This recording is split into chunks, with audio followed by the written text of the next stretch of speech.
1절부터 요한복음 20장 11절부터 20장까지입니다. 요한복음은 몇 장까지 있습니까? 21장까지 있습니다. 요한복음 오늘 마지막 부분까지 말씀 기록된 대로 은혜를 나누고자 합니다. 제목을 우리 같이 한번 해보실까요? 시작. 보여주신 부활, 보여주신 사랑. 네. 부활을 보여주셨고 사랑을 보여주셨습니다. 성경은 말씀을 전하시면서 읽으면서 전하고 이렇게 쭉 하도록 하겠습니다. 다니엘 기도회를 보니까 나오시는 목사님이 좀 화장을 하고 나온 것 같더라고요. 저도 오늘 화장을 하고 나왔습니다. 우리 딸이 보내준 아주 그 좋은 구리물을 발랐습니다. 그 요한복음 묵상이 생명의 말씀대로 따라오시는 분들은 아시겠지만은 지난주에 끝이 났습니다. 제가 기록을 살펴보니까 지난 1월 1일부터 원래 시작할 때부터 3월까지 약간 3개월간 걸렸습니다. 저는 요한복음 묵상을 통해서 하나님께서 예수 주시는 메시지가 예수 그는 누구인가 라는 이 뚜렷한 주제를 가지고 증언해 주셨습니다. 이 부분에 너무 제가 크게 깨달았고요. 그 다음에 이제 예수 그리스도의 생애를 기록한 일단 공관복음이 또 있죠. 공관복음은 마태복음, 마가복음, 누가복음. 이 공관복음이 있는데 이 공관복음과 조금 다른 느낌을 가지는 게 있습니다. 그게 뭘까요? 예수님께서 하신 그 여러 가지 사역의 기록을 보면은 공관복음은 주로 기적을 많이 드러내놨는데 요한복음은 두드러지게 이 기적에서 끝나지 아니하고 예수님의 표적으로 볼 수 있게끔 기록을 해주셨다는 겁니다. 그러면은 표적이 그때 일어났던 그 기적이 중요한 것은 지금 나와 어떤 상관이 있느냐 이것을 보게 하는 시각을 열어줍니다. 이게 굉장히 중요하거든요. 다시 말하면은 기적 그 자체가 아니라 이게 예수님께서 이 기적을 보여주신 의미와 뜻이 하나님이 우리에게 주시고자 하는 그 말씀의 뜻이 무엇인가 라는 시각을 열어준다는 거죠.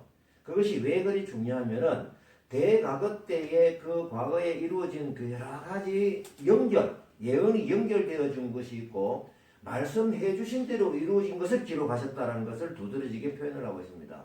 그러면은 지금 우리 이 시간에서 우리가 이 말씀이 표적으로서 받아들인 중요한 것이 뭐냐면은 이 부분이 과거에 뚜렷한 선으로 보인 거죠. 그러면 이 뚜렷한 선이 살아있는 선이 되어가지고 지금 우리가 살고 있는 이 시대에까지 뚜렷한 선으로 보여주신다는 겁니다. 그러면은 이것이 내가 현재 이 예수님의 그런 기적과 표적을 보면서 그 말씀의 뜻이 내 안에 지금 살아 움직인다는 거죠. 그렇게 되면 어떻게 될까요? 앞으로 전개될 하나님의 방법까지 우리로 하여금 기대하게 만든다는 것입니다. 이것이 우리가 성경을 보는 데서 굉장히 중요합니다. 오늘 주시는 하나님의 말씀도 그런 패턴으로 깨달아지면 좋겠어요. 제가 그런 패턴으로 말씀을 좀 드리고 왜 요한복음이 그렇게 기록이 된 거거든요. 예수님은 유대인들에게 또 그 제자들에게 그 하신 말씀 중에서 어떤 말씀을 하셨냐면은 나는 하늘에서 왔다. 나는 온 곳인 그 하늘나라로 간다라고 말씀을 많이 하셨어요.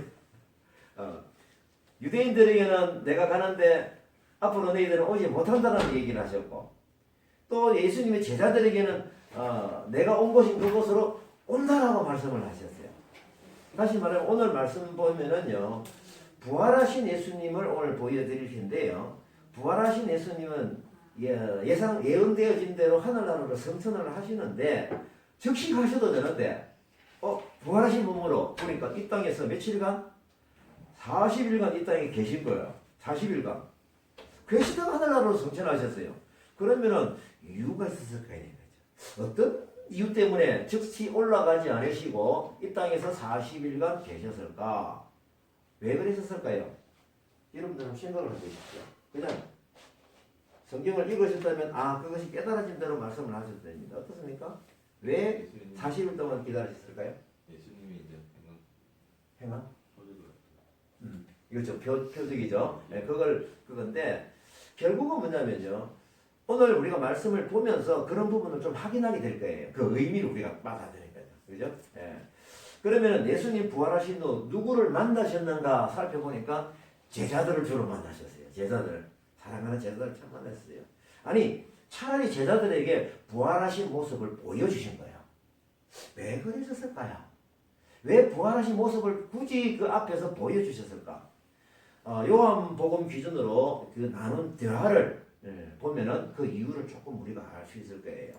먼저 예수님 부활하시고 나서 요한복음 기준으로 보게 되면 누구를 제일 먼저 만나냐면 마리아에게 보셨어요. 마리아. 이게 막달라 마리아라는 게 부분이죠. 막달라 마리아 보여주셨는데 막달라 마리아가 주일 아침에 예수님의 무덤 정말 사랑하는 마음 무덤 확인하러 간 거예요. 가서 보니까 무덤이 문이 열려 있고 시체가 없는 거예요. 그런데 어떤 사람이 누구를 찾느냐 물어요. 동산치기인 줄 알고 누가 이 시체를 옮겼습니까? 라고 했습니다. 자, 여기서 우리가 알아야 될 건 뭐냐면요. 예수님께서 부활하신다는 말씀도 예언을 주셨어요? 안 주셨어요? 예언을 분명히 주신 거예요. 그럼 예수님이 시체가 없으면은 와, 예수님이 말씀하신 대로 부활했구나 이런 반응이 있어야 되는데 그게 아니다. 누가 시체를 훔쳐갔습니까? 너무 슬퍼요. 예수님 사랑하는 마음이 있는데 예수님이 하신 말씀은 아직 깨닫지 못한 거예요. 그때 예수님께서 이 마리아에게 몸을 보여주시면서 내가 바로 너희가 찾는 예수 그리스도 너를 뚜렷하게 얘기하시는 거예요. 나는 하나님께로 다시 올라간다 라고 말씀을 하시는 거예요. 다시 말하면 막달라 마리아에게 부활하신 몸을 직접 보여주신 거예요. 그러니까 예수님께서 막달라 마리아에게 어떤 사명을 주십니까? 제자들에게 가서 뭘 해라? 내가 주를 보았다고 라고 해라. 의미가 느껴지죠? 예수님이 부활을 왜 보여주시는 느낌이 와요? 자, 그 뒤에 10명의 제자들이 모여있는 곳에 예수님이 두 번째 보여주세요. 어떤가 보니까 안식구 첫날 저녁이래요. 그러니까 아침 일찍 막달라 마리아가 만나가지고 제자들이 가서 와 내가 예수를 보았다라고 뭐 그런 일이 있었던 거죠. 그날 저녁에 예수님께서 제자들을 찾아갔는데 제자들의 상황이 어떠냐? 문을 꼭 거꾸로 잠그고 두려워하여 있는 거예요. 아시겠어요? 그것에 따르던 예수님이 지금 돌아가신 거예요. 절망이에요. 그때 예수님이 그들에게 나타나셔서 뭐라고 얘기하셨냐? 평강이 너희에게 있을지어다. 와, 평강을 선포하세요. 지금 제자들이 어떤 상태예요? 두렵잖아요. 평강을 선포. 완전 반대죠. 자, 그러면서 이 말씀을 하시면서 손과 옆구리를 보여주시는 거예요. 무슨 뜻일까요? 예수님이 십자가에 죽으신 그 상처를 그대로 보여주면서 뭡니까? 예수님이 부활을 직접 보여주시는 거예요. 그래서야 제자들은 기뻐하더라. 예수님이 또 얘기했습니다. 너희에게 평강이 있을지어다. 와우. 아버지께서 나를 보내신 것 같이 나도 너희를 보낸다. 자, 이 똑같이 느껴지죠? 막달라 마리아에게도 자기가 본 그대로 제자들에게 알려주라고 얘기하셨고 지금 제자들이 10명이 모여준 데서 이제는 예수님 부활하는 걸 보고 기쁜 거예요. 그럼 거기서 끝나는 게 아니잖아요. 뭐라고 그랬어요? 너희들이 이것 본 나를 보내신 하나님 나를 보내신 것 같이 내가 너희를 보낸다. 어디로 보낼까요? 세상으로 보내는 거죠. 왜 보내실까요? 복음 전하라고 해요. 다시 말하면 부활하신 예수 그리스도를 증언하여라는 그거를 보여주는 거예요. 그러면 그들이 눈으로 봤으니까 본 것을 증언하겠죠. 예수님이 부활한다 하더라 나는 그걸 믿습니다. 차원을 뛰어넘는 거예요. 직접 보게 하신 거예요. 그러면서 이 말씀을 하시고 제자들에게 뭐라고 하세요? 성령을 받아라. 이것도 참 의미가 있어요. 예수님께서 앞에서 말씀을 기억하면 이게 얼마나 큰 의미가 있는지 알아요? 내가 가면은 보혜사 성령이 오신다. 내가 가야 성령님이 오신다라고 얘기를 하셨잖아요. 그러면 지금 어떤 과정? 성령을 받아라고 하는 것은 뭐예요? 내가 지금 하나님으로 가니까 그 다음 바톤 받기는 누가 오신다? 성령님이 오신다. 이 선포인 자, 예수님이 그때 나타났을 때 제자 중에서 도마가 없었어요. 도마가 좀 까탈스러워요. 자기가 직접 보지 않고는 좀 믿지 못하는 그런 DNA를 가지고 있어요. 8일 뒤에 보니까 도마가 있을 때에 11명의 제자의 모습을 보여요. 부활을 보여주는 거예요. 부활을. 그게 요한복음 20장 26절부터 나와요. 이것도 똑같이 문이 또 닫혀 있어요. 아직까지도 이 친구들은 제자들은 갇혀 있는 곳이 있는 거예요. 똑같이 예수님 뭐라고 그러세요? 너희들에게 평강이 있을지어다. 이 똑같은 방법이 반복이 될 때는요, 예수님께서 주시는 이 평강의 메시지가 얼마나 중요한지 말합니다. 그 도마에게, 의심하는 도마에게 뭐래? 옆구리를 넣어 손을 만져보게 하십니다. 그러면서 도마에게 꾸짖는 말씀이 있어요. 믿음 없는 자가 되지 말고 믿는 자가 되라. 믿는 자가 되라. 그때 도마가 이제는 나의 주님이시여 나의 하나님으로 고백을 하는 겁니다. 그러면서 예수님이 도마에게 이제 메시지를 하세요. 보지 못하고 믿는 자들, 본고로 나를 믿느냐? 보지 못하고라도 믿는 자는 복되다. 이 말씀을 주시는 거예요. 이제 예수님께서 부활을 보여주시면서 저희들에게 하신 메시지나 방향을 보게 되면 알잖아요. 비전도 같이 주시는 거예요. 예수님께서 이 기록한 목적이 뭐냐라는 것은 31절에 보면 그게 뚜렷이 나와요. 같이 읽어보십시다. 시작. 오직 이것을 기록하면 너희로 예수께서 하나님의 아들 그리스도이심을 믿게 하려며 또 너희를 믿고 그 이름을 힘입어 생명을 얻게 하리라. 아멘. 믿고 생명을 얻는다. 생명은 살아 움직이는 거야. 그래서 이 부활의 모습을 보여주셨는데 그럼 이것을 보여주지 아니었다면 제자들은 어떻게 했을까? 사실 예수님이 직접 이 부활을 딱 보여주실 때 누구라도 와 말씀하신 대로 부활하셨네요 할렐루야 이렇게 한 사람 있었어요 없었어요? 아무도 없었어요. 아무도 없었어요. 잘 몰라. 한 사람도 없어요. 그래서 오늘 요한복음에는 아니지만은 이거와 유사한 내용이 똑같이 부활하신 날 그날 다른 제자 두 사람을 만난 기록을 제가 기억을 하고 있습니다. 그걸 한번 다른 성경의 기록이 정확하게 되어 있거든요. 그게 누가복음 24장에 되어 있는 거예요. 이거 성경은 이제 보여주시고, 이건 제가 흐름만 쭉 볼게요. 그날 주일날입니다. 주일날 부활하시는 그날이에요. 그날인데 예수님의 제자들이 엠마오로 가는 두 제자가 있는 거예요. 엠마오는 자기 고향이에요. 이 두 친구는 예수님의 12명의 제자 중에 두 사람은 아닌 것 같아요. 약간 거리에 멀리 떨어져 있는 제자인 것 같아요. 이 제자 두 사람이 예수님 부활의 소식을 성경 보면 뭐예요? 슬픔빛을 띠고 자기 고향으로 가고 있는 거예요. 무슨 뜻일까요? 제자들이 갇혀서 두렵다는 거하고 비슷한 분위기예요. 자, 그러면 고향으로 왜 갈까요? 이제 먹고 살아야 되니까. 이제는 자기들도 먹고 살아야 되니까 이제 고향을 가긴 가는데 지금까지 예수님을 믿고 따르던 부분이 절망적인 거예요. 완전 제로 베이스로 가버린 거예요. 슬프지요. 그래서 슬프면서 갔다고 있다는 거예요. 그때 한 사람이 달라붙어서 야 너희들이 주고받는 얘기가 뭐냐? 당신 그 유명한 얘기는 아직 당신만 모른다는 말이에요. 이 얘기예요. 그럼 무슨 얘기인지 설명을 하는 거예요. 그 설명이 뭐예요? 예수님이 이 십자가에 못 박혔다. 예. 그러니까 사람자가 됐다. 그게 오늘 부활하신 날이잖아요. 사람자가 된 거예요. 그럼 그 시체는 우리는 누가 바닥한 사람 듣긴 들었는데 자기들은 뭐예요? 못 믿는 거예요. 믿고 싶지 않다기보다 믿을 수가 없는 거예요. 다시 말하면 부활 있을 수가 있느냐는 거예요. 그러니까 우리는 예수를 보지는 못했다라고 이 24절에 나오고요. 그 다음 또 성경에 보게 되면은 예수님께서 하시는 말씀을 중요하게 봐야 돼요. 자, 이들이 지금 예수님의 부활을 보지 못해서 못 믿는데 여러분 같으면 이렇게 딱 나타나가지고 뭐라고 그러겠어요?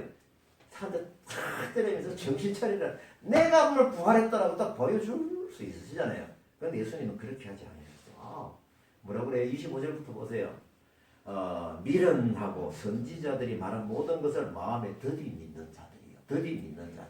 예. 그러면서 뭐라고 하냐면 모세와 모든 선지자의 글로 시작해서 성경에 쓴 바 자기에 관한 것을 어떻게 설명한다? 자세히 설명하시는 거예요. 자, 그러면 이 당시에는 신약 성경이 있었다 없었다? 없었어요. 그럼 구약 성경만 있잖아요. 그럼 여기서 말씀하시는 거는 뭐예요? 모세와 선지자의 글 뭐예요? 구약 성경 전체를 얘기하는 거예요. 다시 말하면 구약 성경 전체에 누구에 대해서 기록이 되어져 있다? 예수 그리스도에 기록이 되어 있다는 거예요. 그러니까 이 기록을 이 예언된 말씀을 자세히 설명해 준 이유가 뭘까요? 그 예언되어진 대로 내가 지금 부활한 것을 말씀으로 풀어주시는 거예요. 와우. 그때 이들이 눈이 밝아졌어요. 지금은 당장 못 알아듣는데 자기 이제 집에 가가지고 보니까 저녁이 답이 됐는데 보니까 이분 어디 자꾸 갈락하고 그래서 좀 불쌍해 보이니까 우리 집 와서 좀 주무시고 하시라. 그래가지고 배가 고프니까 떡도 떼주는데 예수님께서 떡을 가지고 축사하시고 기도하시는 중에 그들이 예수님을 알아본 거야. 왜냐면은 예수님 하는데 예수님이 근데 깨닫자마자 예수님이 뭐예요? 이제 나가신 거예요. 예수님의 목적은 뭐예요? 그들로 하여금 부활한 예수님을 보여주시는 게 목적인 거예요. 말씀과 함께, 예언과 함께. 예.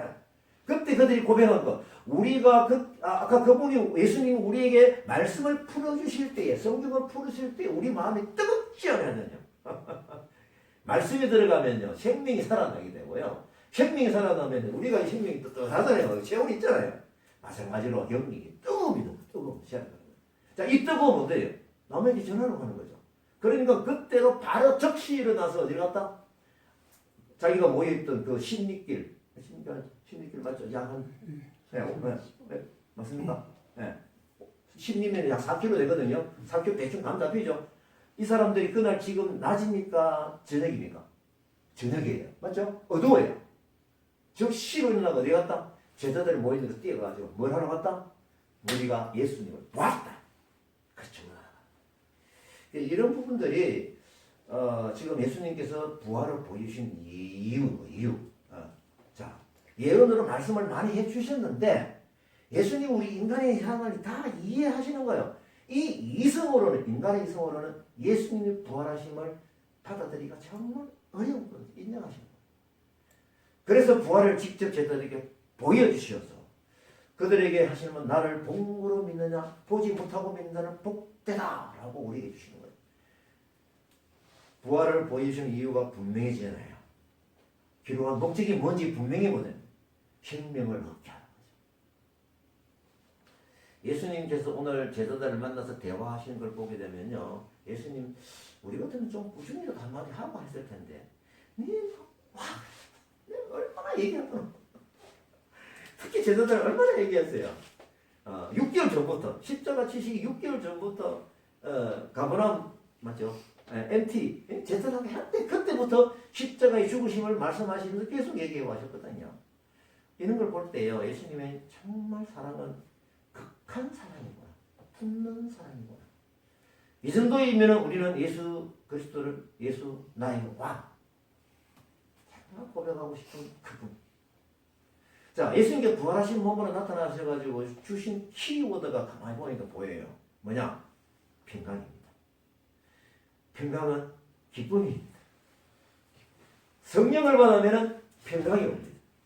말씀드려볼까요? 성령 받으면 평강이 임하고 우리 마음속에서 기쁨이 일어납니다. 기뻐하는 사람은 기쁨을 전하게 되게 되어 있어요. 우리 성경 봅니다.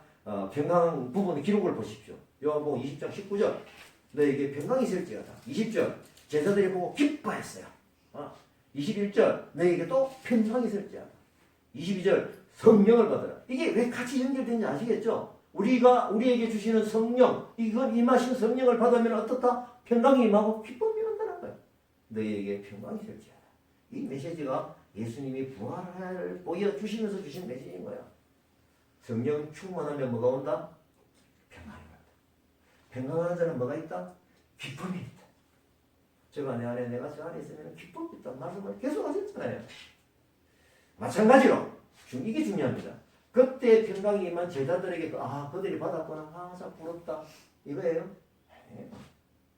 똑같이 지금 이 시간, 지금 예배하는 이 장소, 우리가 살아가는 그 현장에서 하나님께서 보내신 성령 임하셔서 뭘 선포하실까요? 평강을 선포하십니다. 지금 나에게 평강을 선포하십니다. 그러면 우리는 그 평강이 받으면 어떤 반응이 나올까요? 기쁘죠. 그러면 거꾸로 평강이 임하는지 뭐가 눈에 보이는 것도 아닌데 평강이 임한 증거는 내가 알아요. 예수님 때문에 내가 기쁨이 있는지 성령이 임한 증거는 바로 그거예요. 이 땅에 사는 동안 하나님이 주시는 최고의 선물이 뭐야? 최고의 선물이에요. 이 최고의 선물은 예수님께서 부활하셨어. 우리도 예수님처럼 부활하게 하시는 그런 생명의 말씀 우리에게 주신 거예요. 그래서 완전한 하나님의 나라에서 영생의 복을 누리며 살아가는 이 최고의 복을 우리에게 지금 주시는 거예요. 이 정도면 예수 우리 왕. 저는 찬양을 하고 싶어요. 아시는 분 같이 따라 하십시오. 예수 우리 왕이여 이곳에 오셔서 보좌로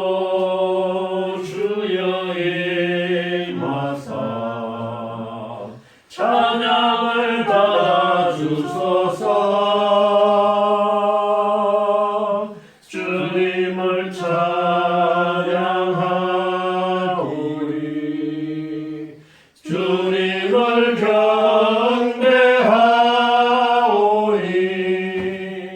왕이신 예수여 오셔서 찾아와서 다스리소서.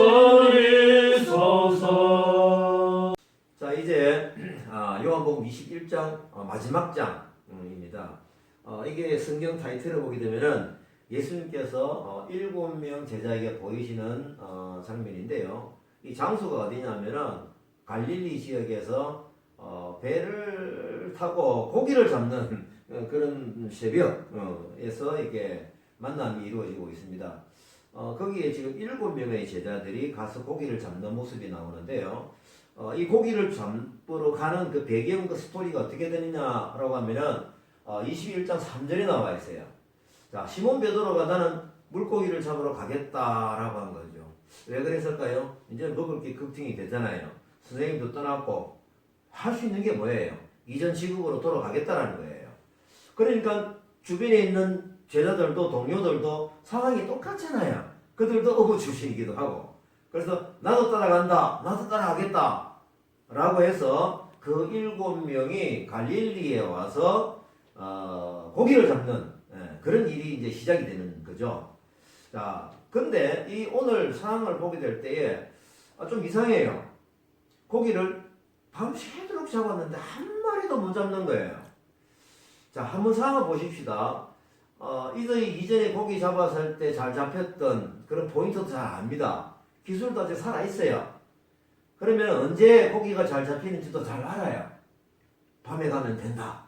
그래서 밤에 간 거예요. 그런데 이상하게 밤새도록 그물을 던져도 고기가 한 마리도 안 잡히는 거예요. 지금 이들은 사실 생업을 버리고 예수님을 따라 나갔던 그 열정은 지금 사라지고 없어요. 먹고 사는 문제 때문에 얼마나 고민을 했을까요? 같이 7명이 같이 가가지고 고기를 잡고 있는데 옛날 기술 살려가 잡고 있는데 한 마리도 밤새도록 못 잡는 거예요. 이 칠흑 같은 어둠을 뚫고 얼마나 고기 그물을 던졌겠습니까? 밤새도록 한 마리도 잡지 못했습니다. 이때 제자들의 심정이 어떨까요? 마치 전쟁터에 폐잔병처럼 지쳐있는 상황에서 새벽이 다가오니까 얼마나 심적으로 고통을 당하겠냐 이겁니다. 또 새벽 공기는 얼마나 차갑겠어요. 너무 추워요. 밤새도록 아무것도 못 먹었어요. 배도 고팠을 거예요. 날이 밝아오면 경험에 의하면 고기는 이제는 잡히지 않는다라고 철수를 해야 될 바로 그때입니다. 안담한 심정으로 그들은 그물을 긋고 철수를 하려고 할 때에 저 멀리서 그 바닷가에서 어떤 분이 소리가 들려요. 얘들아, 너희들에게 고기가 있느냐? 라고 묻는 사람이 있습니다. 그런데 그들은 이구통성으로 아니요, 없습니다. 그래요. 또 소리가 들려요. 그래가지고 그 사람들이 그 말에 들었을 때 어떤 생각을 했을까요? 베드로는 고기 잡는 전문가입니다. 그 옆에서는 다 전문가예요. 저 멀리서 이상한 사람이 얘기를 하는데 듣고 싶은 상황이 됩니까? 안 됩니까? 안 돼요. 밤새도록 전문가인 자기 포인트를 알고 있는 해봤는데 안 되는데, 그런데 이 뭔가 이 끌림, 뭔가 이 말씀에 이 던지라는 그 명령, 그 근거에 큰 힘을 느낀 거예요. 그래서 그대로 따라했다는 거 아닙니까? 그러니까 고기가 너무 많이 잡힌 거예요. 너무 많이 잡힌. 그때 옆에서 딱 보니까 저분은 누구다? 주님이시다. 자기들 두 분 만났잖아요. 그죠? 그러니까 이 시몬 베드로가 급한 베드로가 뭡니까? 겉옷을 사실은 물이 뛰어드는 겉옷을 있던 것도 벗어야 되는데 겉옷을 두른두에 입은 거죠. 그죠? 뛰어들었어요. 예수님 만나러 가는 격식을 좀 헤엄치기도 힘들텐데 바다로 뛰어 내려갔다 이거예요. 자, 이때 제자들의 심정은 어떠할까? 고기를 못 잡을 때, 그죠? 마치 전쟁터의 폐잔병처럼 지쳐있는 상황. 새벽이 오니까 이제는 고기가 밤새도록 잘 잡힐 못 잡았는데 심적 고통이 얼마나 컸을까? 또 지금 여기는 사막 기후라서요. 새벽 공기가 너무 찹습니다. 또 그물을 던지고 바닷가면서 물이 옷에 뭐예요? 다 튀었어요. 물도 튀고 새벽 공기 춥고 밤새도록 이런 먹었을까요? 열받아서 못 먹었죠. 안 잡히는데 배도 고팠을 거예요. 그래서 그들은 철수를 할 수밖에 없는 겁니다. 암담한 심정입니다. 그런데 멀리서 이렇게 얘들아 고기 좀 잡았냐 이렇게 해서 얘기가 스토리가 진행이 되는 거예요. 베드로는요 전문가이지만 아마 이것을 딱 듣고 싶었던 마음 생긴 것이 아마 3년 전에 똑같은 일이 있었거든요. 그죠? 그때도 막 깊은 데를 그물을 던져보라 했으니까 그때 수지 맞았던 적이 있어가지고 예수님 만났던 적이 있거든요. 그리고 이 마음속에 혹시 이런 어떤 기대가 있었던 것 같아요. 웬일일까? 너무 오래 잡힌 거야. 그러니까 순간적으로 저분이 예수님이라는 것을 기억해낸 거야. 현재 예수님은 어떤 예수님? 부활하신 예수님. 그러니까 자신도 모르게 막 예수님 너무 반가우니까 옷 겉옷을 입고 그냥 일을 차리고 몇 미터 50칸 하는 걸 제가 알아보니까요 90m 정도예요. 여러분 맨몸을 90m 뛰고 헤엄칠 수 있겠습니까? 봐도 베드로는 그만큼 전문가니까요. 걱정하지 마십시오. 안 빠집니다. 그리고 21장 8절부터 14절까지 말씀을 봅니다. 그게 이제 50칸쯤 가는 게 90m 되더라고요. 예. 자, 근데 제자들 막 그물 챙기는데 베드로 그물에 가만 갔는데 6절에 왔어요. 9절에. 와서 보니까 뭐가 있어요? 숯이 있어요. 불편하세요. 이분이. 그리고 또 뭐가 있어요? 숯불만 있는 게 아니에요. 생선도 있고 뭐도 있어요? 떡을 굽고 있는 거예요. 그러면서 이분이 보니까 예수님이 뭐라고 12절에 보니까 조반 아침이잖아요. 조반을 먹어라. 근데 이 온 사람들이요 감히 묻는 자가 없는 거예요. 왜 묻지 못하는지 이유를 아시겠죠? 예수님 잘 알았어요. 말을 못해요.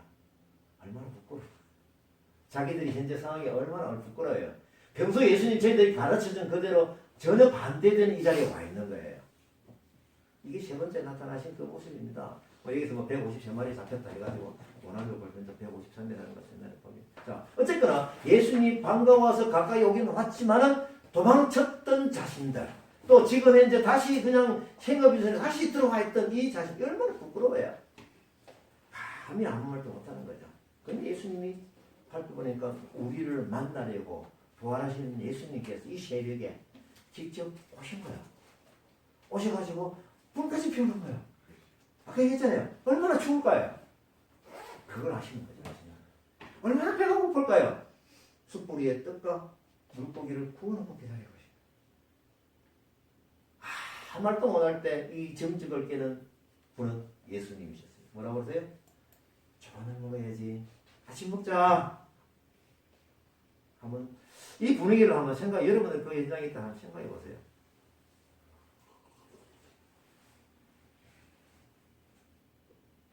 감격이에요. 감격.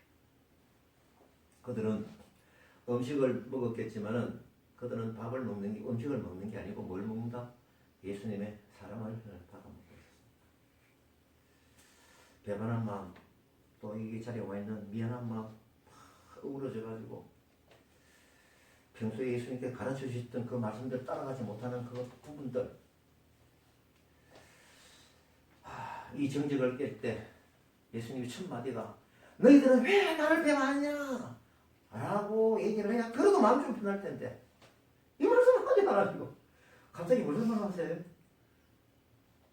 요한의 아들 시몬아 네가 이 사람들보다 나를 더 사랑하냐 이 질문을 하시는 거야.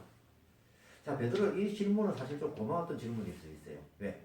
지금 금방 헤엄치고 90m에 헤엄치고 막 힘쓰고 왔잖아요. 그 옷을 입고. 예. 그럼 이것을 기억해낼 수 있죠. 그러니까 주님 베드로가 막 적극 대답합니다. 주님 그렇습니다. 내가 주님을 사랑하는 줄 주님 아시잖아요. 자신 있는 거죠. 그때 예수님이 이상한 말씀하세요. 그러면은 내 어린 양을 먹여라.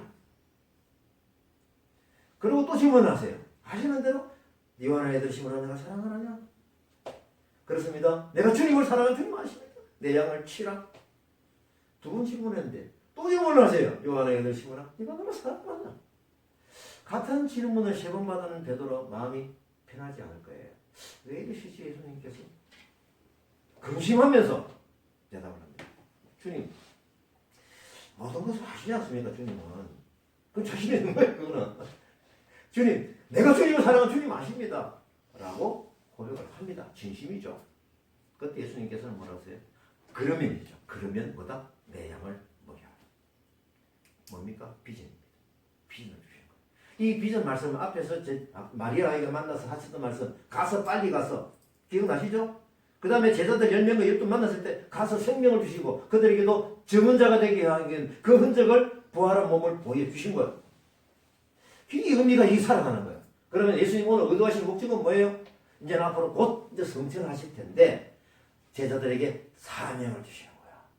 지금 주시는 사명은 이전부터 주셨던 사명인데 이전부터 부활을 보여주신다고 말씀을 하셨는데 그것을 지금 현재 종합적으로 쫙 보여주시는 거예요. 남겨진 어린 양과 같은 세상 사람들에게 복음을 전하는 사명을 주시는 거예요. 이것이 바로 유언적 메시지죠. 얼마나 무게감 있는 거예요. 사역의 방향은 다 뭡니까? 예수 그리스도께서 지금 현재 보여주신 사랑의 힘으로 내 어린양을 먹이고 사랑하고 양육하라 이거예요. 첫째도 사랑, 양육하는데 둘째도 사랑, 셋째도 사랑. 이것이 왜 이렇게 중요하냐면요. 우리가 보통 사역을 하면서 좀 자기를 좀 많이 드러내는 게 참 많아요. 우리도 그런 욕심이 있죠. 사실은요. 아, 내 이름 드러나면 참, 이야, 기분도 참 좋아요. 기분 나쁠 이유는 없잖아요. 그런데 그것은 이게 자꾸 바뀌어요, 위치가. 그래서 중요한 건 에너지는 뭐다? 사역하는 에너지는 뭐다? 전적으로 예수 그리스도의 사랑이라 해야 되는 거야. 전적으로 사랑, 둘째도 사랑. 우리나라에 30번이라는 말. 그래서 하셨나? 예수님을 사랑하는 그 사랑의 힘으로 우리가 사역을 하라. 그러면 사랑을 말로만 해준 것이 아니고 예수님 지금 사랑을 보여주신 거예요. 먼저 사랑하신 거죠. 자, 사랑을 한번 우리가 구체적으로 확인해 볼게요. 좀 재밌어요. 한번 보세요. 첫째, 생업을 도와주셨어요. 맞습니까? 언제요? 실패했을 때. 지금 현재 내가 먹고 사는 것 때문에 와서 고기를 하나도 못 잡고 있는 이때에 밤새도록 고기를 못 잡고 있는 이 절망의 때에 그때에 예수님께서 경제적인 형편을 아시고 고기를 잡게 하시는 거예요. 이 사랑인 거예요. 구체적인 거예요. 자, 또 이들이 이 물가에 나오니까 뭘 해놨어요? 모닥불을 피워놓은 거예요. 여러분들이 굉장히 추울 때 아침에 이 모닥불이 따뜻한 위력을 아세요? 제가 예를 하나 넘어가 시간 때문에 넘어갈게요. 하여튼 새벽 공기 때문에 얼마나 이거 한국과 다릅니다. 거기는 사막 지구대가 새벽가 엄청 추워요. 또 어떤 사랑을 보여주셨어요? 또 어떤 사랑? 떡과 물고기를 따뜻하게 구워서 먹을 것을 채워주시잖아요. 언제요? 지금 현재 밤새도록 일을 하면서 고기를 잡으면서 배가 너무 고프죠. 이 상황을 예수님이 아시는 거예요. 세 번이나 다 지금 현재 필요한 것을 채워주시면서 하나도 꾸짖지 아니하시고 우리 서로 사랑하세요. 이 사랑의 힘이 앞으로 뭘 위해서 해야 되나? 너희들이 내 어린 양을 먹이는 양육하는 데 필요한 사랑이다. 그런 거예요. 지금 우리에게 들려주시는 말씀으로 드려야 됩니다. 예수님이 가르치는 대로 한다고 그러면은 지금 직접 보여주신 예수님의 사랑을 따라 실천해야 하는 거죠. 예수님이 너는 인기야, 병철아, 희훈아, 성우야, 유경, 또 우리 남지호씨, 또 덕변씨, 우리 사랑하는 아그들, 사랑하느냐? 지금 사랑을 받고 싶어서 그러는 거예요? 아니에요. 이 사랑의 힘으로 사역하고 예수님의 사명을 취해서 그런 거예요. 요한복음 15장 9절을 보게 되면요, 예수님 사랑을 얘기하실 때 아버지 하나님이 나를 사랑하신 것 같이 내가 너희를 사랑하니 내 사랑 안에 거하라 이렇게 하신 거예요. 사랑의 시작은 어디다? 예수 그리스도 하나님이신 거예요. 하나님 우리를 먼저 사랑하신 거예요. 이 사랑 안에서 거하라 이 말이에요. 오늘 보이신 모습하고 똑같은 사랑의 방법이고 순서입니다. 사랑하는 구체적인 방법은 오늘 보이신 사랑입니다. 이걸 보게 되면요, 사랑은 굉장히 포괄적이고 큰 것 같은데 우리는 우리나라를 사랑합니다. 우리 교회를 사랑합니다. 이 사랑 미치는 것보다는요, 지금 현재 내 앞에 있는 하나님 맡긴 어린 양을 사랑하는 것, 이 실천, 따뜻한 마음으로 그가 필요한 것 채워주면서. 그래서 저는 이 말씀을 격리를 하다가 묵상을 하다가 메모를 하다가 또 빌립보서 4장 6절 말씀도 기억이 났어요. 뭐냐, 기도에 대한 매뉴얼이죠. 아무것도 염려하지 말고 오직 모든 일에 기도와 간구로 너희 구할 것을 감사함을 하나님께 알라 이렇게 한 거예요. 그러면 여기서 뭘 제가 말씀드리고 있냐? 오직 모든 일에 기도하는 거예요. 이 모든 일은 뭘까요? 저는 오늘 베드로가 전문가로서 충분히 할 수 있는 그 부분도, 그죠? 그 부분도 순종하며 예수님께 기도하는 거야. 이게 모든 일에 포함되는 거예요. 내가 충분히 할 수 있어. 그렇지만 내가 예수 그리스도 앞에 내어놓고 기도하는 거야. 이것이 오늘 베드로가 전문가이면서 일반 사람처럼 들리는 그 말에 따라서 순종한 거. 예수님 그냥 순종한 거. 예수님 이건 내가 전문가인데 예수님 알았더라도 그렇게 해도 사실은 의식하지 않아요. 뭔가 끌리는 그 힘 있잖아요. 우리가 이렇게 예수님 앞에 베드로처럼 제자들처럼 순종하며 나아갈 때에 예수 그리스도께 준비하신 경제적인 것, 환경적인 어려움 이런 부분들을 다 뭐다? 채워주시는 거예요. 이걸 받지 못한다고 그러면 내가 그 자리에 있지 못한 거예요. 자, 이제 배부른 것에서 머물러지지 마십시오. 내가 환경을 채워준 것에 머물러 있으면 안 돼요. 예수님의 사람의 다음 단계가 뭐예요? 다음 단계가 바로 뭐냐라고 하는 것은 바로 오늘 말씀해 주신 대로 비전인 거예요. 비전은 어떤 비전? 예수님께서 맡겨주신 예수님의 어린 양. 우리 양이 아니에요. 우리는 예수님의 어린 양을 목자의 심정으로 그들에게 사랑으로 양육하는 거예요. 말씀을 가르치고 생명의 복음을 전하고. 오늘 음식을 따뜻한 숯불을 준비하신 것도 베드로가 요구한 거 아닙니다.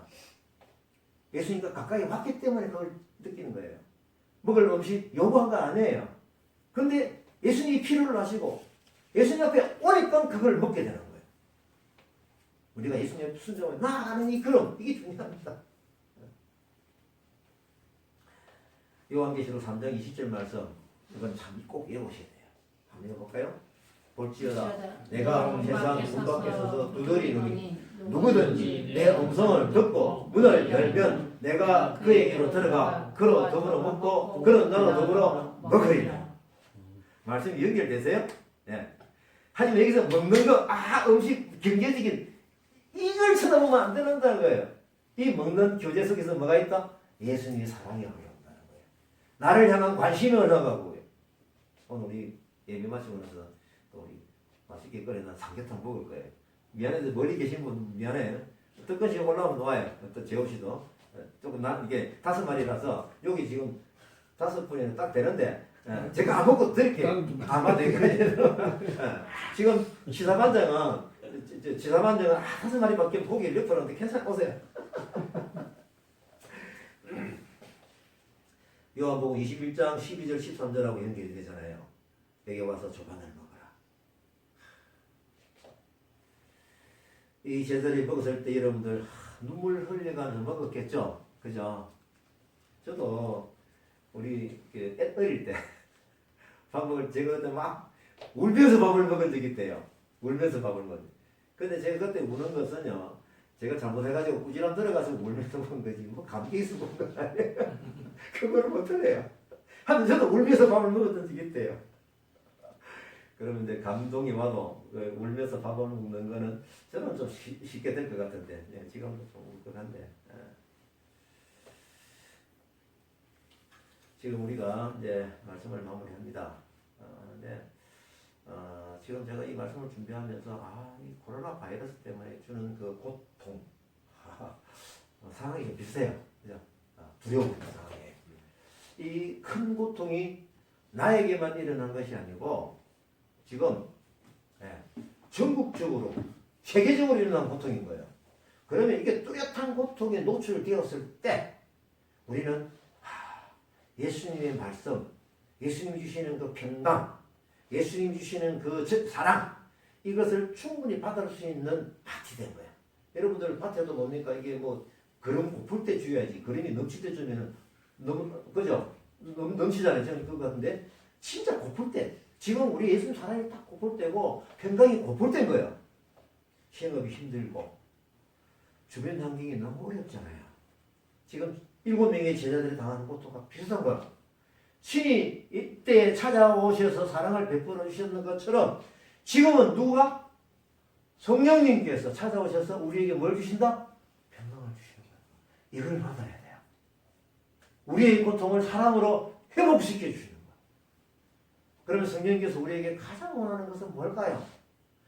성령님께서 내 안에 정말 활동을 충분히 하실 수 있도록 나 개인은 물론 우리 교회 또 우리 전체 나라 예수님을 찾지 않았던 부분, 예수님의 사랑을 오염시켰던 그런 부분들을 회개하는 자리에 들어가야 돼요. 그러면 성령님께서 내 안에서 마음껏 활동하시고, 우리 지금 한국교회에 지금까지 너무 인본주의로 흘러가서 활동을 마음껏 할 수가 없었는데 이제는 활동할 수 있는 교회의 환경을 만드셔서 예수님이 성령님께서 선포해 주시는 평강과 예수님의 사랑이 넘치는 나와 우리 교회와 우리 나라가 돼야 되지 않겠습니까? 이때입니다. 기도해야 되죠. 역대하 14장 7장 14절 15절을 기준으로 하면서 우리가 말씀을 마무리하는 기도를 같이 하도록 하겠습니다.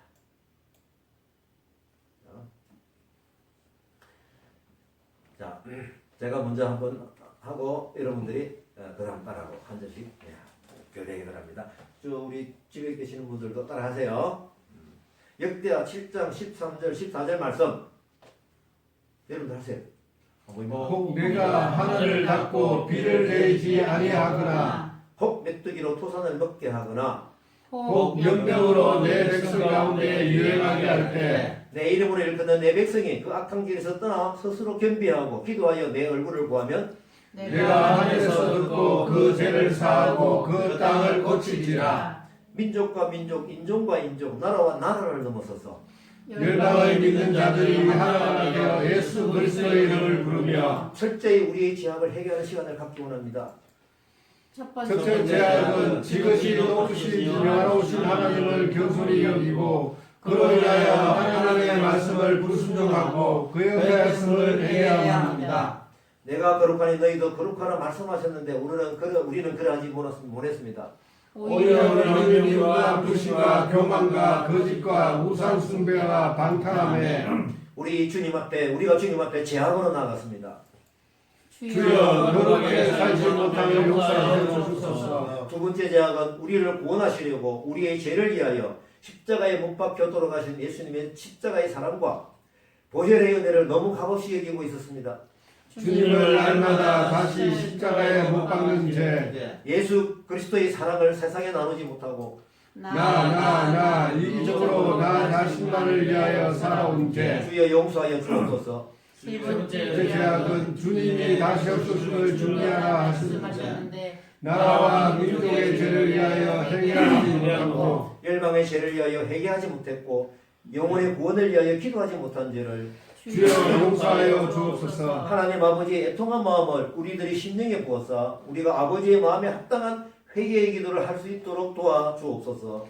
죽은 자도 살리시는 전능하신 하나님 앞에 코로나는 아무것도 아님을 선포합니다. 코로나를 통하여서 살아계신 하나님의 위대하심과 하나님의 하나님 되심을 세상에 나타내시고 하나님께서 영광을 받으시기를 원합니다. 우리 믿는 자들이 아버지의 얼굴을 구하며 아버지의 애통한 마음으로 진짜 진정으로 회개할 때 하나님의 약속의 말씀대로 우리의 기도에 응답하시어 이 땅과 이 세상을 고쳐주시기를 다 믿습니다. 같이 합니다. 아멘. 아멘. 주 예수 그리스도여 어서 오시옵소서. 예수님의 이름으로 기도합니다. 아멘. 아멘. 우리 찬양합니다. 예수 사랑하시면 자, 우리 유건사님 방송을 꺼주세요.